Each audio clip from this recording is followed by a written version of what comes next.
All right. Welcome everyone to the first annual CoCo on the Couch. So you may be wondering what this is. So I had an idea. I talked to Grant about it. I said, why don't we have a casual conversation with some various people in the CoCo community, a la Dave Letterman style, Johnny Carson style without the humor, because I'm not a very funny guy. But anyway. Well, let's go. Yeah. So we're going to interview I'm going to have a casual conversation with three people today. And the way it's going to work is the first person is going to come up here. We're going to spend 20 minutes talking about their work, what they do, just chit chat. And then when the next person comes up, that person will sit at the couch.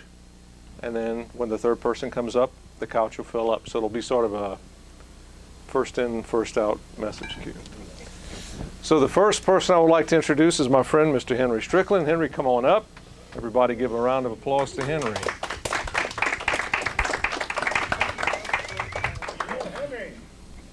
Welcome, Henry. It is good to see you. Okay.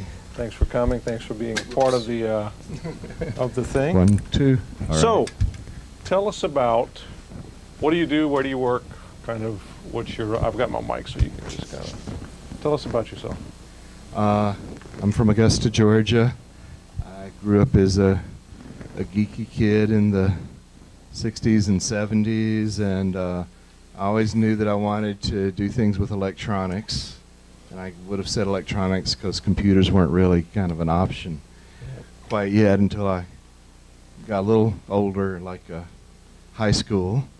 And then I actually built one. I built a 1802, RCA 1802 based, following the Popular Electronics articles on the Cosmac Elf. What year was that? It would have been about 77, 78. I'm not sure exactly when. I think the first of the articles was February 77 in Popular Electronics, but I know that I had to reread it over and over and over a number of times until it started to make sense. And I think Adam Osborne's books, Volume 1 and Volume 2, also helped me a lot in figuring out how these microprocessors worked. So you started out back in the 70s. 70s. Burgeoning time of the microcomputer industry. Now, I know that when we met 3 years ago or so, you had informed me that you had worked with the 6809 and OS9 fairly early on, correct? Yeah, so this would be in university at Georgia Tech. About my sophomore year, I took the senior level class on microprocessor-based design, and I have to mention Professor John Peatman. He's one of those, you know, one in a generation, just inspirational professors that everybody loves, that everybody gets so much out of. But he taught us microprocessor-based design, and his favorite chip family were the Motorola. We used 6803s in the lab to do things like make little step motors spin.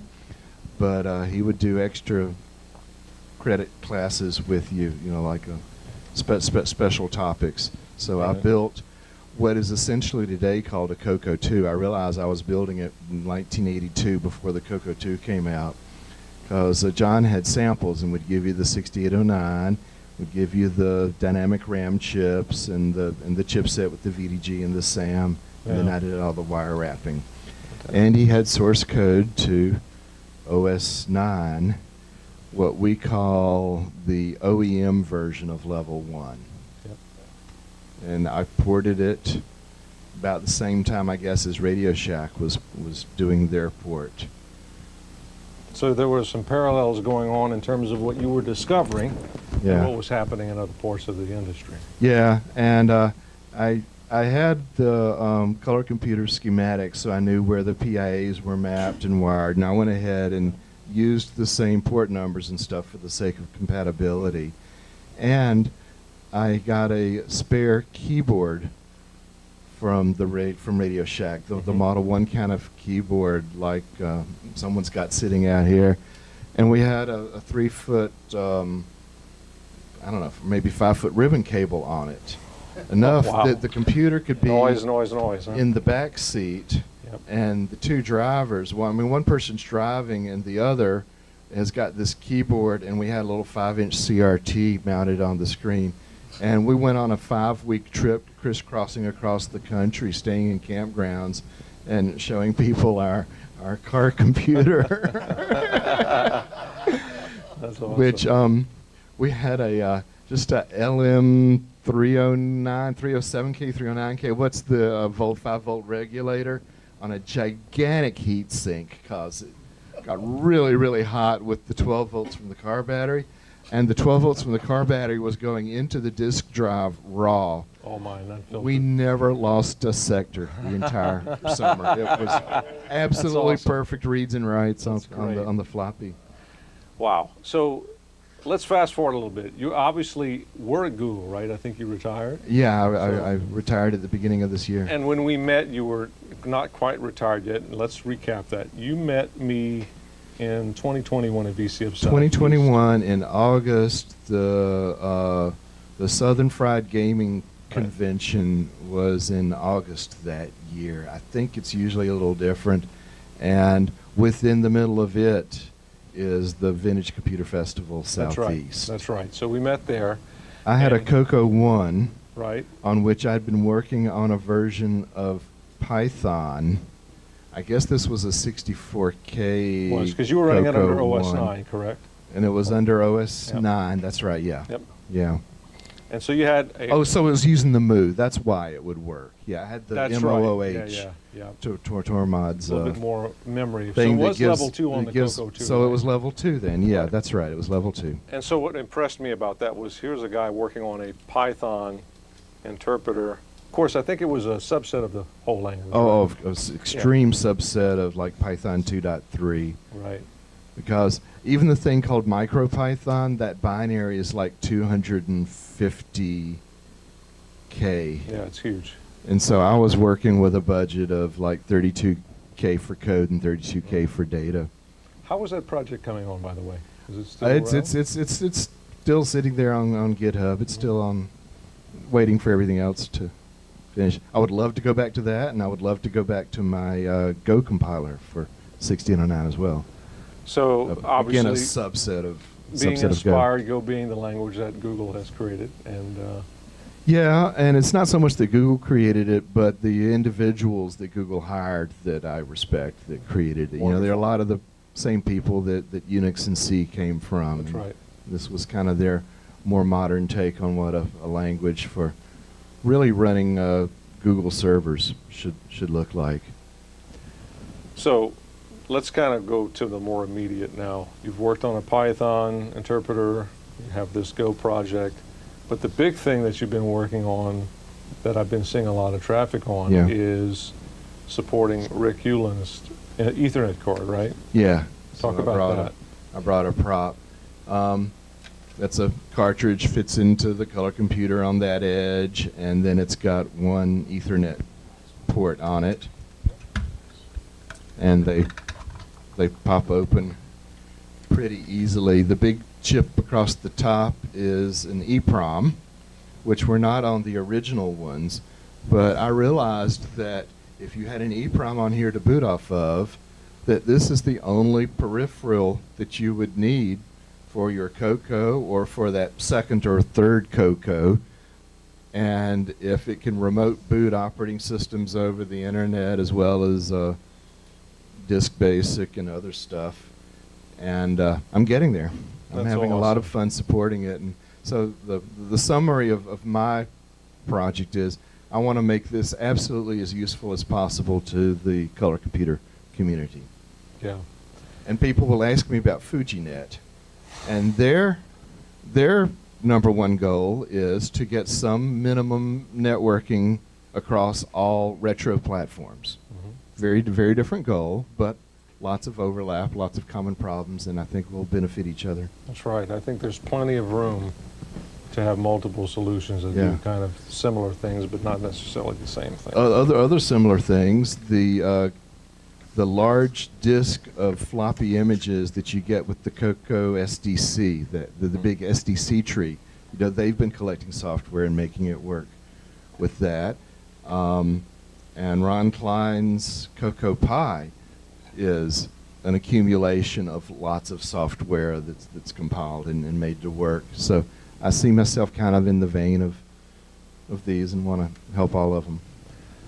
Let's talk about the software stack that you've created for this. Okay. It is pronounced Frob.io. Frob.io. Because this is called CoCo.io, and I needed a name, so I used Frob. Good name. Now, talk about the software, what it does. Okay.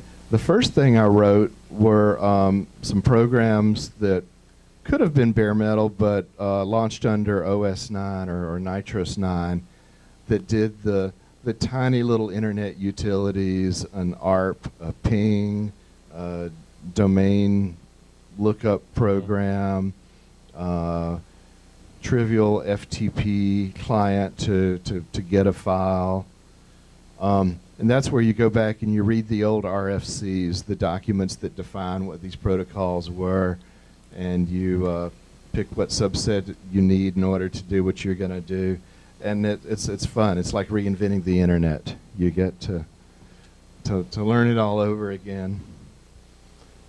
In terms of the code size, now this is on GitHub, right? It's So on, yeah, Frob.io is on GitHub, and these little commands that I did first are there. I saw that I went to your table today because I'm somewhat aware of what you do, as we discussed, but I'm not heavily into it in terms of having watched it that close.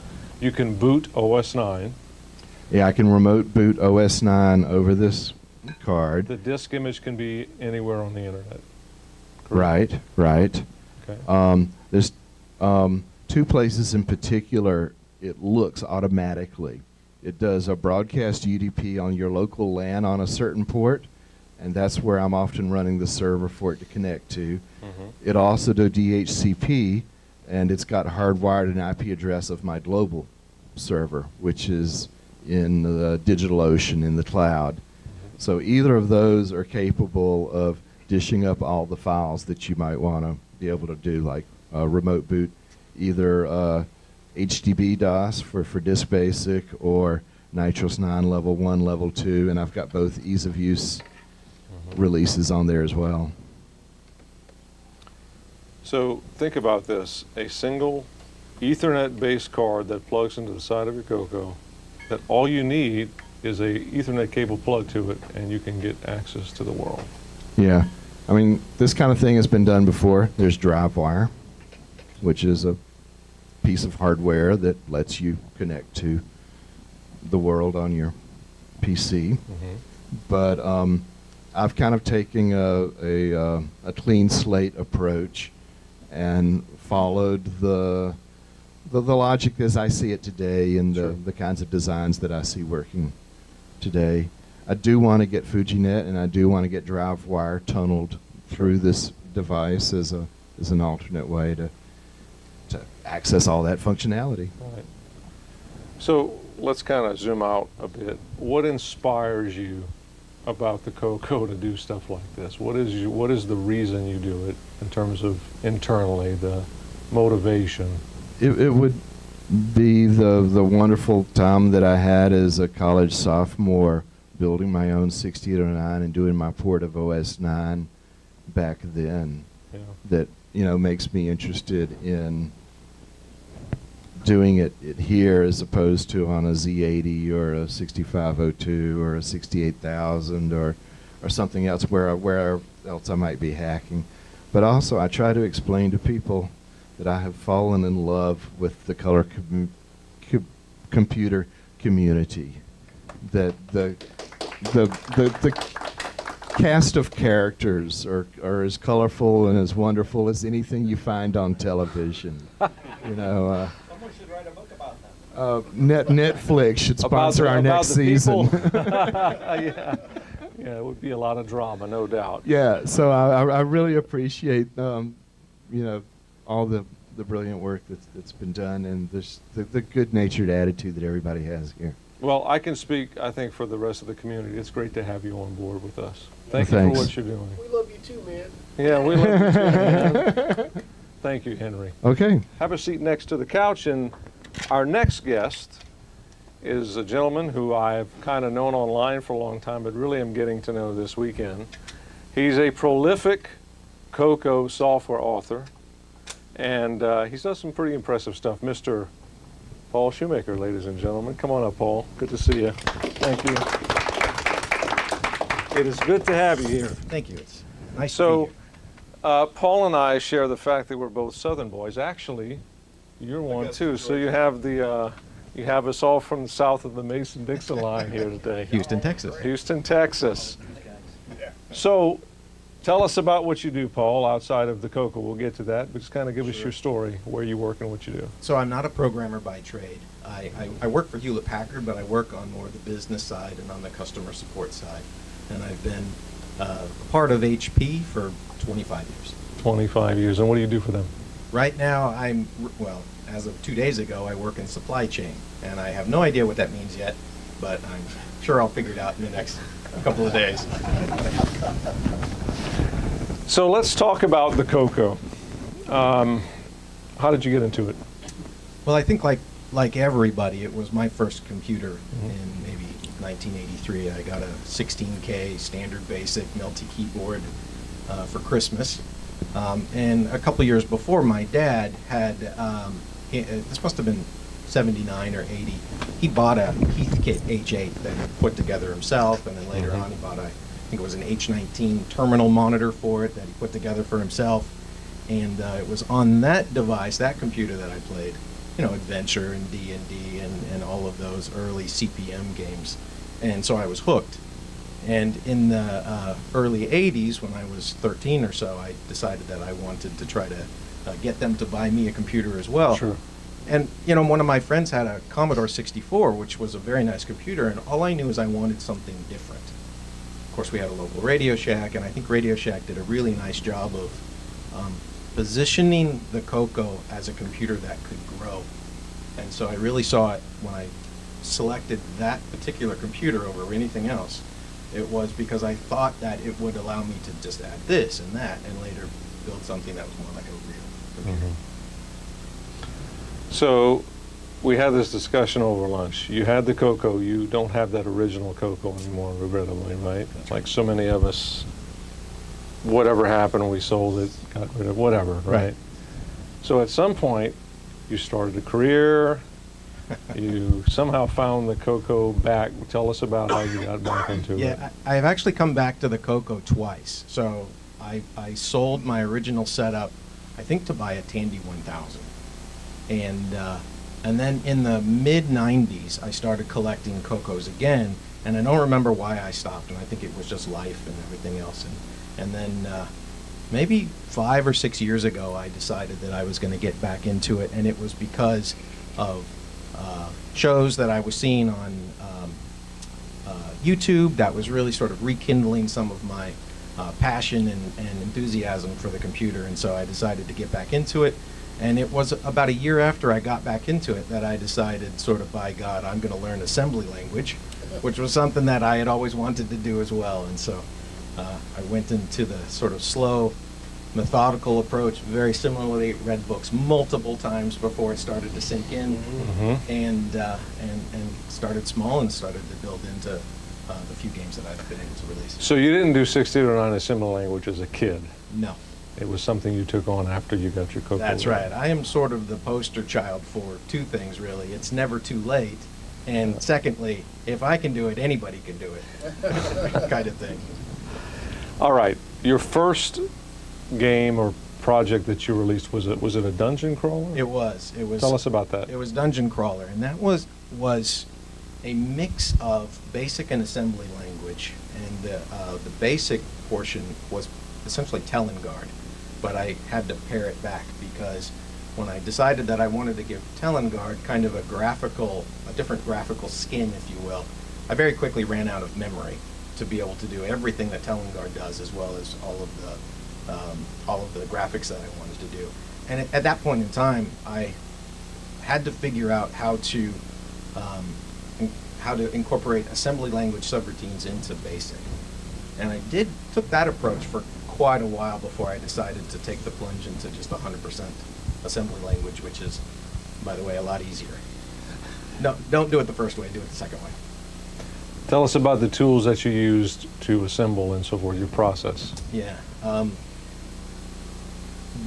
Dungeon Crawl, I wrote completely on the CoCo, both the basic and the assembly language, and so it was kind of a methodical process. And I can't imagine all of the luminaries who grew up writing assembly language on actual CoCos back in the 80s. Just the process that many people have gone through to do that is just amazing to me. Today I use LW tools. I was visiting with William earlier, and I use, frankly, I use Excel as, I don't know, digital graph paper to do all of my bitmap designs, and then I use built-in Excel functions to convert those into, data statements that I can copy and paste into my code. Wow.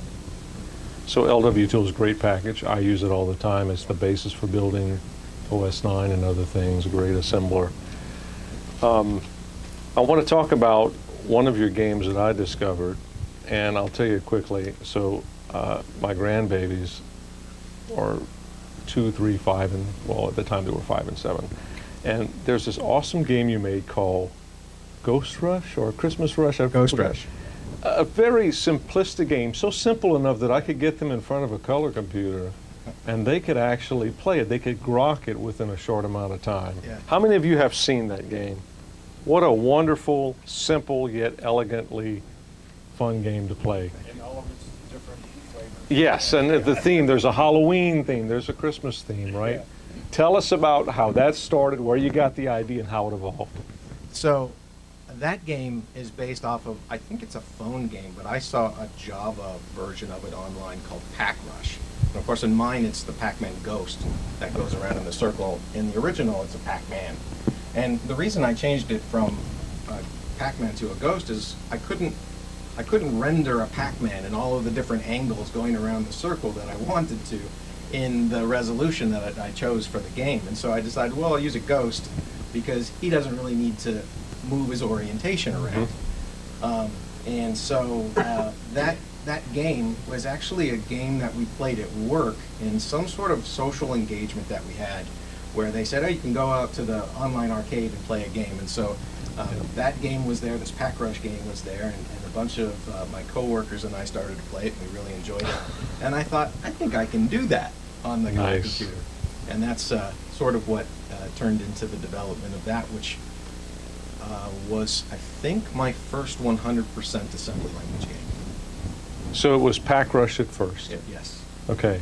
What was next? Was it Christmas Rush? It was Ghost Rush first. I'm sorry. I'm thinking Christmas Rush is John Linville's game, is it not? Yes. Sorry, I'm getting confused. Yes. Sorry, John, if you're watching this. Christmas Rush is John's. Yeah. What was the next one after that? So I did Ghost Rush first, and then I did the Halloween edition of That's Ghost what Rush. it was, yes, yes. And the Halloween edition of Ghost Rush, I just thought, that would be pretty easy to reskin this game. Yeah. And then I enjoy the process of creating the music, and I'm not smart enough yet to do my own sound routine generation, so I use Rick's for-voice music, but I did figure out how to take a simple four-voice MIDI file and kind of convert that into something that a CoCo can play. And so I'll spend my time going out listening to MIDI files to find something that I like, and then I know how I can convert that MIDI file into something that the CoCo will play through Rick's player, which I guess he got from Daniel Lair, who may have got it from an old CoCo magazine from back in the day, or Nice. an old TSR-80 machine from back in the day. So, what other games have you worked on? Because I'm very familiar with the Rush series. Thank you. So my most recent game that I just released is called Fire Playtest, and it's an odd title that is basically a CoCo port of a game that Erico, and I don't know Erico's last name, Erico from Brazil, who is an amazing artist and programmer and developer in his own right.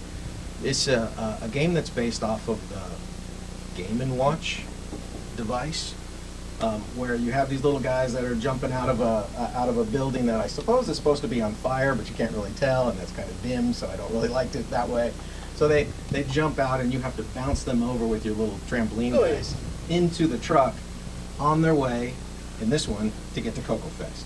So this is a game that ties directly to actually this CoCoFEST, which is why I wanted to release it in time for. And it's out. It's out. It's out, and in fact, there are 8 copies on floppy disk that are in the auction. If anybody's interested. There you go. You can also download it off of the internet for free. What was the name again? It's called Fire Playtest 7. Fire Playtest 7. It's Yes, a great name, by the way. I have no idea what it means, but that's what Erico called it, so that's what I called it.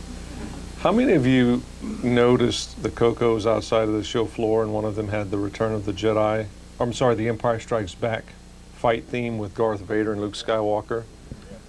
This is the gentleman that rendered that and made that possible. Tell us about that. Yeah, that one was, I do this a lot. Like, I just search through the internet and I go to different pages, and if I see something that strikes my fancy, I think about if that's something that I could do for the color computer. Well, that was a pixel art rendition that another fellow, I think in Germany, had done. Mm-hmm.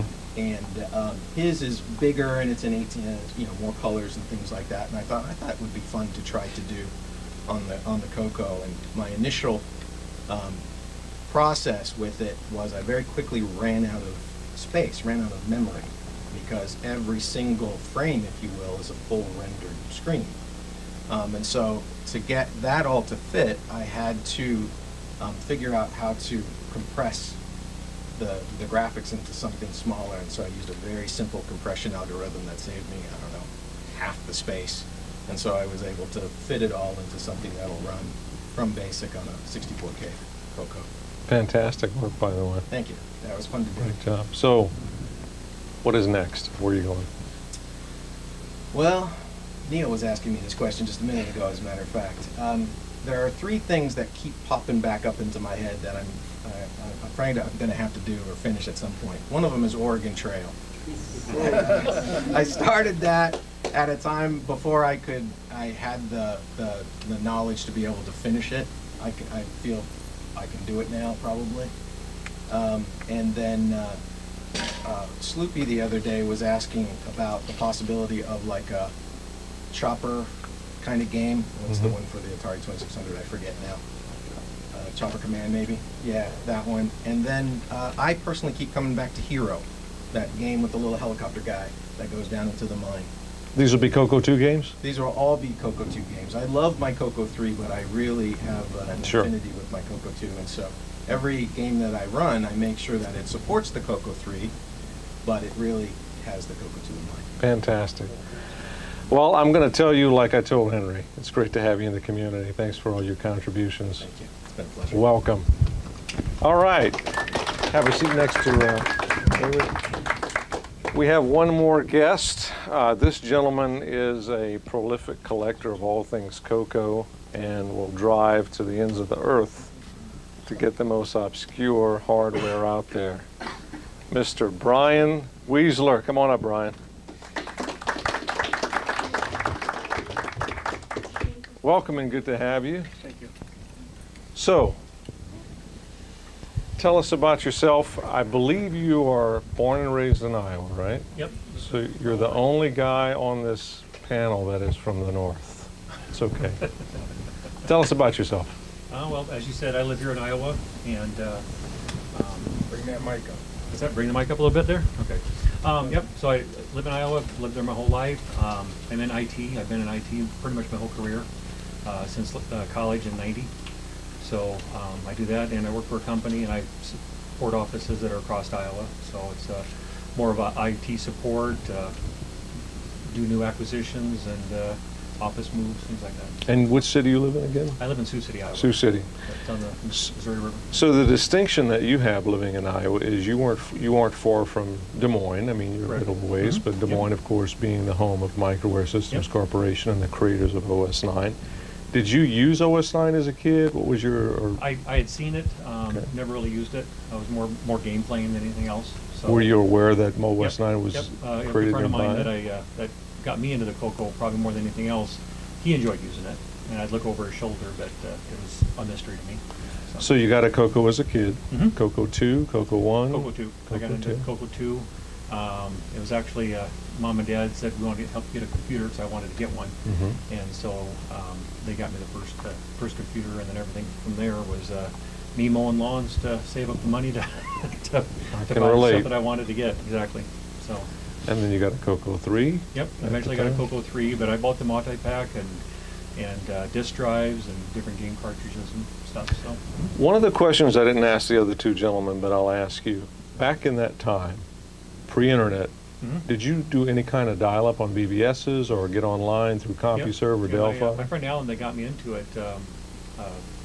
I mean, I had my color computer before I met Alan, but he was the one that kind of really helped me keep it going. And he actually worked for a local company, a cash register company, and on the public service station on the TV, they kind of cycled through different commercials for local events. Go scrolling across this said color computer BBS and had a local phone number. So I didn't have a modem. So I went and mowed yards again and bought the direct modem pack and plugged that in for the first time and wrote the phone number down and dialed it up, and I still have fond memories of that. The goosebumps on my arm when I heard that tone and then started seeing text go across The devil's screen. screech, right? Yep. We should, I think about what a wonderful work ethic, right? We're pretty much raised like me, I guess, is that if you wanted something, the value in work and earning money to get it was a lesson in and of itself. Right. So you mowed lawns. I did the same thing over the summer to get my CoCo, right? So what would you do? Would you save up your money and then you would just go get a peripheral here or get a CoCo Yep. there? Yep. Go out to like a lot of us spend a lot of time at the Radio Shack at the mall. Go there and kind of walk around looking at all the It's stuff on the wonderful. walls and stuff like that, or clicking away and typing in some program or something like that. Because right across the way was the bookstore. So I'd go there and look at the rainbows and stuff like that, buy it, and I'd walk across over to the Radio Shack and I'd try typing them in. Wow. Looking back on that time, what a wonderful way to kind of be exposed. And I think that's what endears us to the CoCo, is knowing how hard we had to work in order to get it and what it meant to us back then. So did you keep the CoCo throughout your teenage life into adulthood, or did you wander off on other Everything things? that I bought, I still have. Oh, wow. I never sold That's- any of my stuff. So I have That's my incredible. My CoCo 2s, I had a couple CoCo 2s, CoCo 3, same 8 monitor, CGP 220 printer. I bought that thing. That was a pricey one to buy, but I just had to have it. So, but at DMP 130, I got all my stuff. So. Good for you for being forward-looking at that young age to keep that. So let's talk about now. You're sort of known, I would say, arguably you are known for getting some very unique pieces of CoCo history equipment, collecting. We'll talk about the Robert Kilgus collection. What got you, though, started in just going out and getting different pieces of CoCo collection history? Well, I mean, like a lot of us, life started getting busy, and so all my stuff went into boxes, and it sat in storage, and I moved a couple different apartments and a couple different houses, and I was always moving this stuff. I never really did much with it. And it wasn't until about maybe 6 years ago, I was like, I'm going to pull this stuff out. And so I started messing around with it again. And then, like a lot of us, we got onto the internet and YouTube and started seeing videos that were out there and things, and then started seeing what was out there in the community. And that's what kind of sparked my interest a little bit, because I saw the items there, and so I started searching on eBay, and it's like, oh, here's this and here's that, and I don't know. I guess I just kind of caught the bug and just started collecting. Right there. Is there like a motivation? Is part of your motivation, gee, I wish I had this as a kid and now I can get it? Some of it is, but a lot of the stuff that I'm searching for now are things that I just remember seeing in the magazine, but I don't remember really having a desire for it. But for me, the real big drive is just the fun of the hunt. And so, like a lot of collectors, no matter what it might be, trying to find this thing, whether it's just searching on eBay, making community connections, whatever it may be, and just the kind of the thrill of the hunt is what kind of drives me a little bit. Well, you're pretty good at it, I'll say. So let's talk about the most recent acquisition. I know you've gotten several over the years, but the one that was probably the most interesting is the one that you did most recently and that you're exhibiting here. That's the Robert Kilgus CoCo collection. Talk about that. Last year, Curtis was in contact with Mr. Kilgus to set up an interview, And through those discussions, he indicated that he had some items that he had stored away since, way back when. He wanted to know if there was anybody that might be interested in this stuff.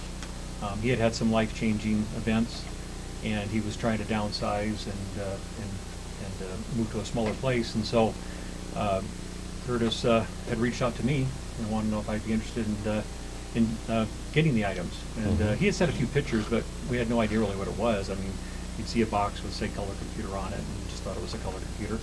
And kind of a rough inventory of some of the items. And so he put me in touch with him, and Robert and I emailed back and forth for several months trying to coordinate a time.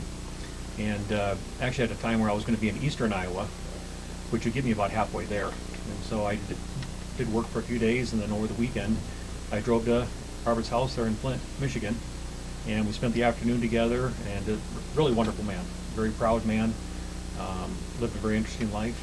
And then we went to where it had stored, and we loaded up my car and a trailer that I brought, and went back to his place again, and we talked some more for several hours. And he has a lot of great stories. And then I came back, and we started going through some of the stuff there. And it wasn't until I actually got back that we fully realized some of the things that he had and what he had archived and saved and had the opportunity to work with back then with Radio Shack. A prototype CoCo 1. Yep, he had a prototype CoCo 1 board in there, so this would have been a pre-production board that was probably out about 6 months before the CoCo was released. And then, of course, the deluxe CoCo with the advanced color basic ROM. And there was a deluxe CoCo in there that he had. We're not exactly sure how he received it. He had a really strong relationship with Van Chandler, and we're suspecting that maybe Van Chandler maybe arranged for him to have it, to maybe start doing some development work on it. And because it had kind of gone through that channel, when Radio Shack would maybe ask him for the units to come back that were sent out to other developers, they really didn't know that he had it, and so they ended up not sending it back or whatever their story is. That's what we're kind of speculating. So, but so he ended up with it, and it's probably sitting in a box since '83. Amazing. It's in great shape, as I noted at your table. Very, very clean. And you also got some correspondence that he had between Radio Shack and himself. Yeah, he didn't seem to throw anything away. I mean, he had letters and faxes of everything that he sent, and some of the stuff is actually copies. So it's like he would sign something, maybe it was a contract or a license agreement, and he would make a copy of it, and then he would send the original to Radio Shack. But almost all the correspondence that he had, notes that he had, game development notes that he had, source code, he had it all. So didn't get rid of any of it. I would encourage you to digitize that when you can, because I think having that would be a great corpus of information for the CoCo in general, the CoCo community. So I know you don't want to give away your secrets and how you find these stashes, although I'd like to know. It really is no big secret at all. A lot of it's just networking, just reaching out to people, creating those relationships, and a lot of it's just talking about what my intention is with the stuff. So do you store this on some 40-acre forum or something? No, a lot of it right now is in a storage unit. A previous place that I lived, I had the opportunity to have it all there with me, but I had to move, and so eventually I plan on getting back into a spot where I can have it all on display. I'd really like to have almost like a personal museum. I want to have shelves and be able to have it in the background if I'm video recording something, because one of my goals is to kind of do what you had started with your YouTube channel, and that is to start this, sharing this stuff with the community. That's my ultimate goal, and that's what I'm doing right now, but just on a platform here, or maybe it's a post on Facebook. But I want to actually start a YouTube channel and start to showcase some of this stuff so people can see it. What is a piece of equipment that you really want that you don't have? One of them. Don't be greedy. No, I'm drawing a blank on some of this. All of a sudden, my brain's going blank here. Trying to think of what it is. Was it? I'm drawing a blank on the item there. Frank Hogg did it. It was an MPI. It was like a big silver box, almost like a toaster. Anybody remember the name of that thing? Was it the Q, the Disc Master? No, the Disc Master was. What's that? A-Bus? No. No, not the A-Bus. No, It was. This was an MPI. It was a 5 or 6 slot multi-pack equivalent for the multi-pack. Okay, this Yeah. is something different then. Yeah, there's that there, and then the other one is the CoCo coupler. I would love to get that one. That was a a CPM, or not a CPM, CPM, is that what I'm saying? Z80. Yeah, Z80 based cartridge that went in. It was kind of flat. I would love to get a CoCo coupler. That would be great. But I don't know how many people actually bought those. I have no doubt you will find one. Eventually, if somebody bought it and didn't throw it away. So, but and that's back to Robert. I mean, that was some of it's just luck of the timing. I mean, he was about 3 months away from all of that going to Dumpsterville. He was because he had no idea that the CoCo community was still as active as it is, and so I guess just a fortunate set of events that kind of led down the path that we are. Well, making him aware, and this is a great story to make a lot of people aware that I'm sure there's other situations where people are considering doing the same thing, and if we can get all of those artifacts captured, that would be a great thing. Well, thank you for what you do for the CoCo community as a collector. I think it brings value, and it makes us all appreciate what we have and where we came from. Thank you. Yeah, thank you. All right. Stay right there. So we're a little ahead, and I thought what we might do is open the floor for questions. So maybe a question or two for each of the guests, if anybody has anything that they want to bring up, or please. Did you get those numberjacks going? What's that? Did you get those numberjacks going? Oh yes, I got the numberjack going. So yeah, well, that was what was the issue with that there?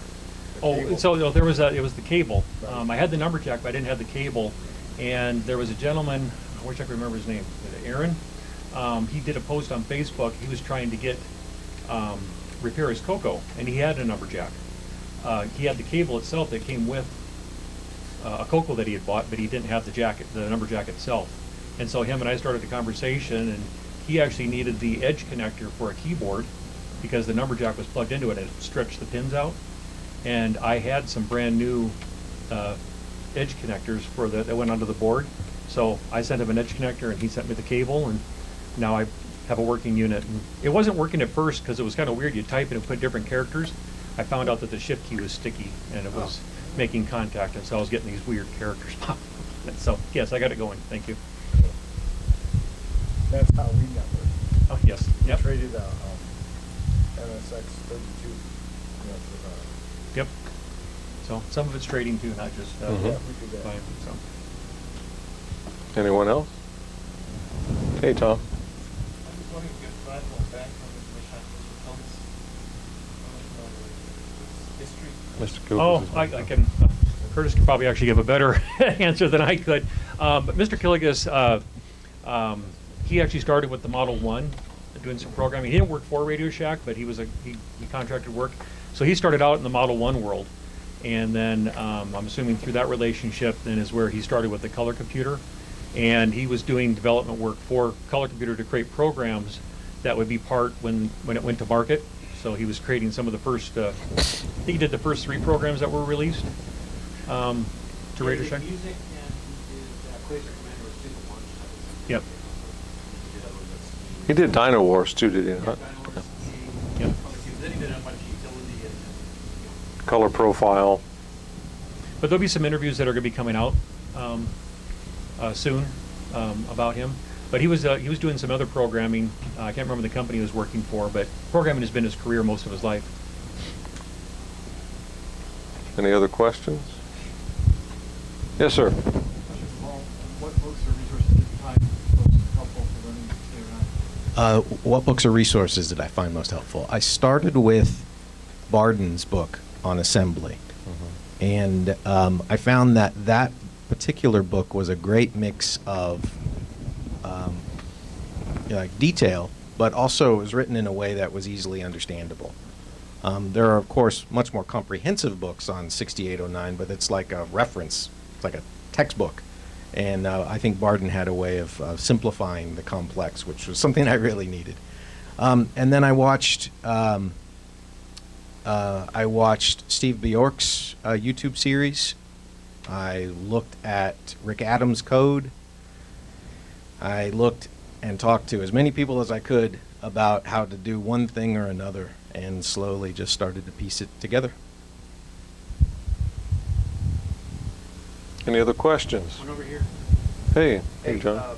Brian, what are the top one or two most unique pieces of hardware you've got for the Oh, geez, boy, I'm trying to think here.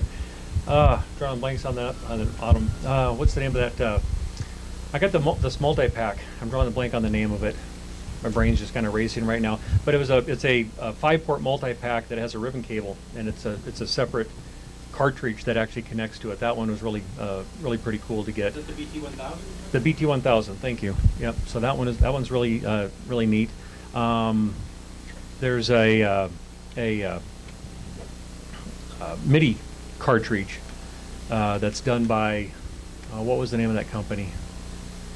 Oh, drawing a blank. Rutherford Research, Speech Systems. It wasn't Speech Systems. All of a sudden, I'm drawing a blank.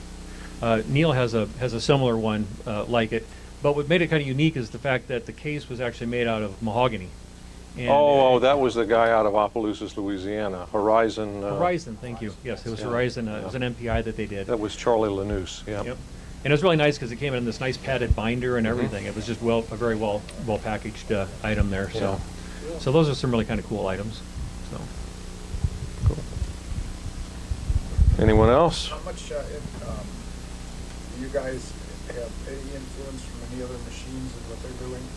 Or do you pretty much stick with just our machine? You know, because sometimes they're doing some little weird thing and it gives you an idea, and then you might jump off and say, you know, well, we could do that, you know? Any of you?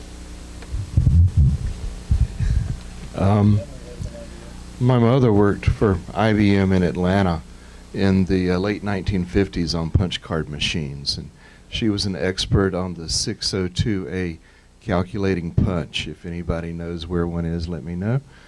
But when I was a teenager, I discovered boxes of books up in the attic, which were her manuals for all those different punch card machines. So I actually taught myself punch cards before I taught myself 8-bit processors. And there's amazing lessons in there. And I'm fortunate to get to work with the Computer History Museum on the IBM 1401 restoration team with some really brilliant people. And so, yeah, look farther than just the 8-bit community for inspiration. As far as me, I do look very frequently at other pixel-based programs that other people are doing, and many people are doing them on today's hardware. And just to see the approach that they use and how they get detail out of just a few pixels and how they use color. And so I look over a lot of different things before I decide kind of how I want my particular thing to look.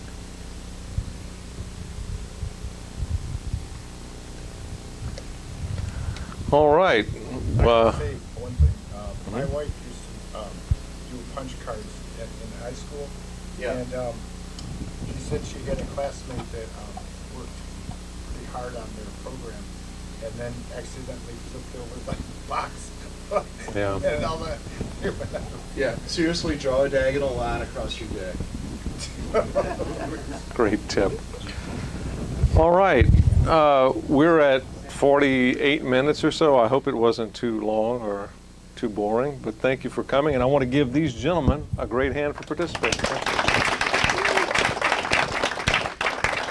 Thanks for coming.